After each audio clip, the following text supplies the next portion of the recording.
भारत नेपाल सीमा पर अवस्थित है पिलर संख्या 303, जो बिल्कुल आप देख सकते हैं। और लोगों के बीच चर्चाएं था नो मेस लैंड पर भवन बन रहा था। आखिर भवन है या क्या है, इस पर हम विशेष जानकारी लेने का प्रयास करेंगे और ये भवन का भी दृश्य हम दिखाने का प्रयास करते हैं। अभी भारत नेपाल सीमा पर हम अवस्थित है। इधर से सीतामढ़ी जिला पड़ जाता है और उधर से नेपाल के महोत्तरी जिला, जो महोत्तरी जिला में हम प्रवेश हो गए हैं। यहाँ पर अभी आ गए महोत्तरी जिला और पिलर इस पर सीतामढ़ी जिला। तो आप देख सकते हैं यही जो भवन का निर्माण हो रहा है, इसी पर चर्चाएं है जो नो मेस लैंड पर। आखिर इसका कहानी क्या है, सच्चाई क्या है, वो भी हम दिखाने का प्रयास करेंगे। इस संबंध में जो यहाँ के वार्ड अध्यक्ष है अरुण कुमार चौधरी जी, उनसे भी बात करेंगे और रूबरू होंगे इनके ऑफिस में चलकर कुछ ही देर में बात करके, और ये भी अपडेट आपको दिखाने का हम प्रयास करेंगे। और हमारे साथ आप लोग बने रहे।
नमस्कार, अभी आप देख रहे हैं BNPU न्यूज और BBC आप तक। अभी मौजूद है नेपाल के महोत्तरी जिला अंतर्गत जो मरवाही है, यहाँ पर जो चर्चाएं इस तरह से चला, जो नो मेस लैंड पर भवन का निर्माण हो रहा है। परंतु हमने आकर ग्राउंड जीरो पर रिपोर्टिंग भी किया और वार्ड अध्यक्ष, जो यहाँ का वार्ड अध्यक्ष अरुण कुमार चौधरी जी है, उनसे भी रूबरू होते हैं और सारे डॉक्यूमेंट भी देखे, उनसे भी आज बात करते हैं। बहुत बहुत स्वागत है। क्या कहना चाहेंगे सर? धन्यवाद। आप आए हैं इस चीज़ को प्रकाशित करने के लिए, सार्वजनिक करने के लिए, लोगों का जो भ्रम है वो दूर करने के लिए आए हैं। इसके लिए धन्यवाद आपको। तो पहले हम अपने जिस मानचित्र में बनाने जा रहे हैं ये भवन और चारों तरफ से दीवार, ये नेपाल का मतलब ये भूमि है, ये नेपाल के मानचित्र में है। और इस सदियों से ये मतलब हम लोग के नेपाल के अधिकार क्षेत्र के ज़मीन है। इस ज़मीन में हम लोग दीवार लगाने से पहले, भवन निर्माण करने से पहले, बॉर्डर के सीमा रेखा में होने के कारण से कि हम जो निर्माण काम करने जा रहे हैं वो आगे चल के विवाद में न पड़े और किसी तरह का बाधा उत्पन्न नहीं हो, इसके लिए हम परिहार अंचलाधिकारी को पत्राचार किए। यहाँ के जो स्थानीय सीमा सुरक्षा बल SSP वाले हैं, उस कंपनी में हम पत्राचार किए और नेपाल के सशस्त्र को पत्राचार किए। पालिका के अमीन ला के अंचलाधिकारी के द्वारा अंचल अमीन बुला के सभी को पारदर्शी करके सीमांकन करके और ये निर्माण काम किया जा रहा है। इसमें हमारा जो वास्तविक मानचित्र का ज़मीन है, जो हमारा केवाला है और नेपाली भाषा में उसको लाल पुर्जा कहा जाता है, उस लाल पुर्जा में हमारा 3 कट्ठा 16 धुर ज़मीन है, जो कि बॉर्डर के पिलर गलत पिलर होने के कारण से जो ये मानचित्र जो हमारा है जगह का क्षेत्रफल का और बॉर्डर का, ये सारा मैप है इसका। ये इसमें वास्तविकता यही है, जो ये जितना पिलर गाड़ा हुआ है, एक यही पिलर नहीं, जितना मेची से महाकाली तक पिलर गाड़ा हुआ है उसमें छलावा किया गया है, जिसमें नेपाल के पहाड़ी मूल के अधिकारी सर्वे टोली वाला जो यहाँ के न भाषा बूझने वाला, न वेशभूषा मिलने वाला, न यहाँ का भूगोल समझने वाला, वो पहाड़ी समुदाय के पहाड़ी भाषी हम लोग के जो मतलब भूमि है वो अतिक्रमित करने का गवाह बन के मतलब अतिक्रमित हुआ उसका। हाँ हाँ, कारण कि वो जो भी पिलर लगा हुआ है उसमें हर जगह गलत पिलर गाड़ा गया है। हमारा नेपाल के यही क्षेत्रफल नहीं, ये जो जिस पर भवन बना रहे हैं यही नहीं, हर एक क्षेत्रफल में विवाद है। और वो वास्तविक ज़मीन जो है सो बॉर्डर के गोद में दिखाई दे रहा है, गलत पिलर, गलत सीमा चिन्हित करने के कारण से। अच्छा, इस विषय पर पदाधिकारी लगातार आए भी है, जांच पड़ताल भी किए हैं। लोगों के नज़र में ऐसा संदेश जा रहा है नो मेस लैंड पर है, तो इनके लिए क्या संदेश आप देना चाहेंगे? हम यही संदेश देना चाहेंगे, हम निर्भीक बोलने में थोड़ा भी हिचकिचाहट नहीं है। हमारा नेपाल का हर एक भूमि, मेची देखिए महाकाली तक, लिपुआधुरा, लिम्पू लेक और काला पानी तक, कुमाऊं, नैनीताल, दार्जिलिंग, गढ़वाल तक, और बिहार के दर्जनों जिला, इन नेपाल के भूभाग था। लेकिन नेपाल को हम कोसते हैं कि अपने सीमा रक्षा के लिए भारत में पाकिस्तान बॉर्डर पर, चाइना बॉर्डर पर, बांग्लादेश बॉर्डर पर जो चौकसी बरता जाता है, जो कुर्बानी दिया जाता है देश और जनता और मतलब सैनिकों के द्वारा, वैसा कुर्बानी अभी तक नेपाल के भूमि रक्षा, सीमा रक्षा करने के लिए नेपाल को जागरूक करना पड़ा। अपने सीमा रक्षा करने के लिए जागरूक होना जरूरी है। हम लोग अतिक्रमित होते हैं हर जगह से, और ये देश में अभी उस तरफ उस ढंग का जागरूकता नहीं आया। हम लोग को जागरूक होना जरूरी है।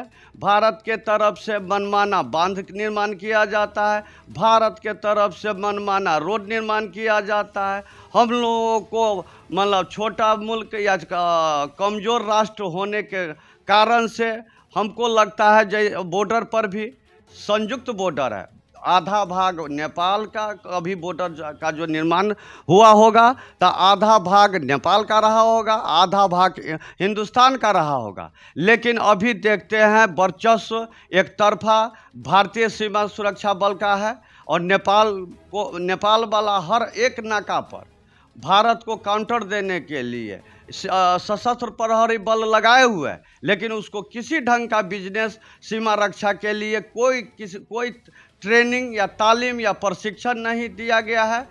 हम नेपाल सरकार को भी ध्यान आकर्षण कराना चाहते हैं कि पुनः फिर बॉर्डर का पुनः दोबारा सर्वे होना चाहिए, और स्थानीय लोगों को का क्या भूगोल है, क्या मानचित्र है, उस स्थानीय लोगों से पूछ के सलाह करके, और हिंदी भाषी जो यहाँ का स्थानीय भाषा बूझता है वैसे कर्मचारी और अधिकारी को यहाँ बॉर्डर पर लगा के, और फिर से इस सीमा का क्या कहते हैं सीमांकन होना चाहिए।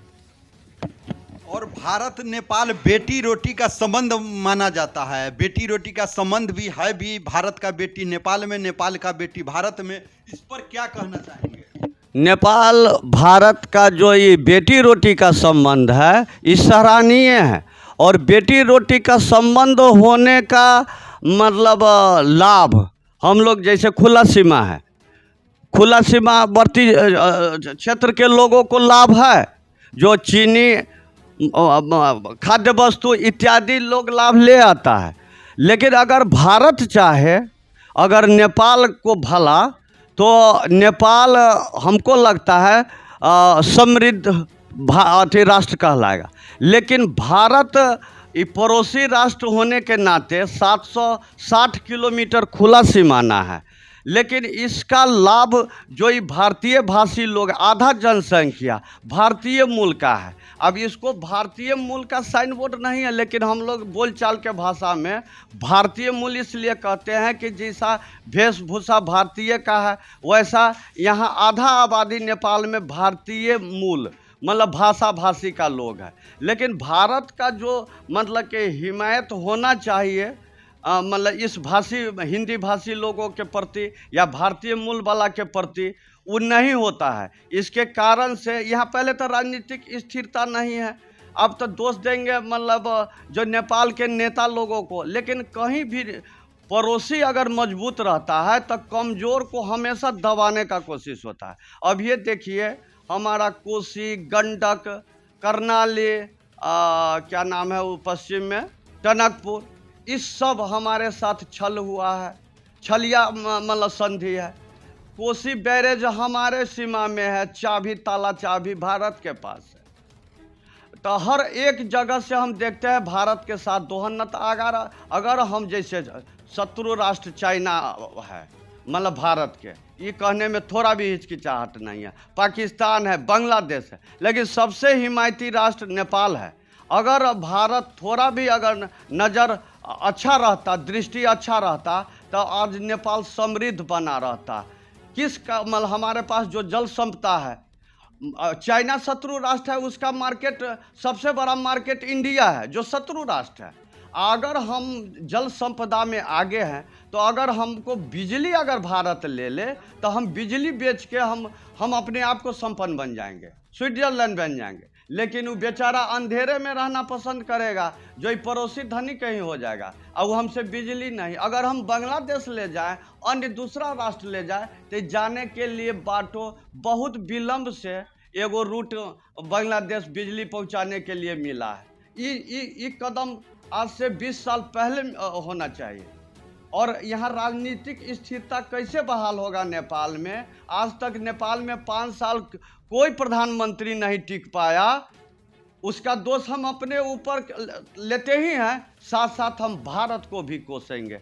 राजनीतिक स्थिरता नहीं होने का मुख्य जरिया हमारा पड़ोसी राष्ट्र भारत भी।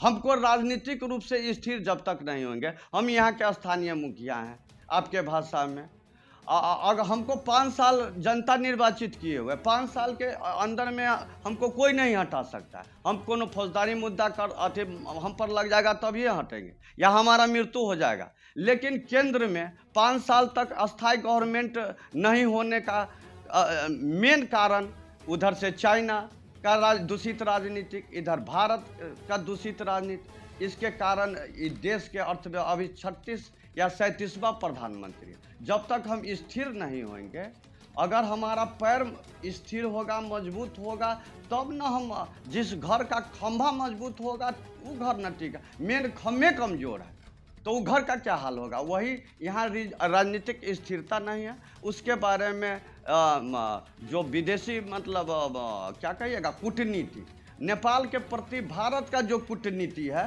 वो थोड़ा सरल, सुलभ और सुमधुर होना चाहिए। उसमें हमको थोड़ा कमी दिखाई देता है।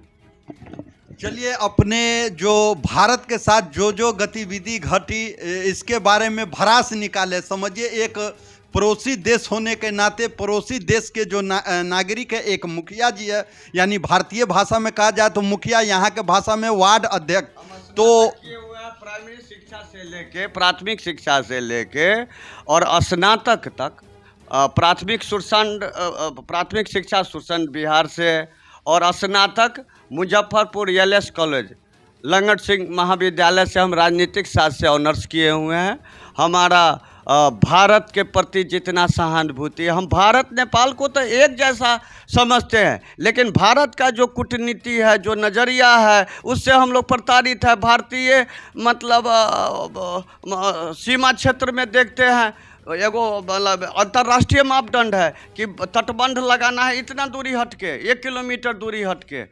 मतलब लिपुलेख तो बहुत दूर है। अभी गोपालपुर से आप जाइए नौवाही, बॉर्डर में रोड बना हुआ है भारत के तरफ से। हर जगह हम देखते हैं अतिक्रमित है, लेकिन फिर भी मॉनिटरिंग, दादागिरी शैली उसी तरफ से है। 1 इंच भूमि प्रमाणित कर दे भारत जो नेपाल अतिक्रमण किया हो, लेकिन मतलब कि भारत के तरफ से नेपाल का कितना भूभाग अतिक्रमित है, सो मानचित्र देखिए, कैलेंडर देखिए, इतिहास भूगोल पढ़ लीजिए और अपने आप में आत्म आलोचना कीजिए, और अभी भी इस छोटा मुल्क पर थोड़ा अच्छा सहानुभूति। चलिए, बहुत बहुत धन्यवाद। जो अपने दिल पर पीड़ा बीत रहा था, जो अभी गुजर रहा था, सारा बात वस्तुओं पर अवगत कराया है। हमारे साथ जुड़ने के लिए बहुत बहुत धन्यवाद।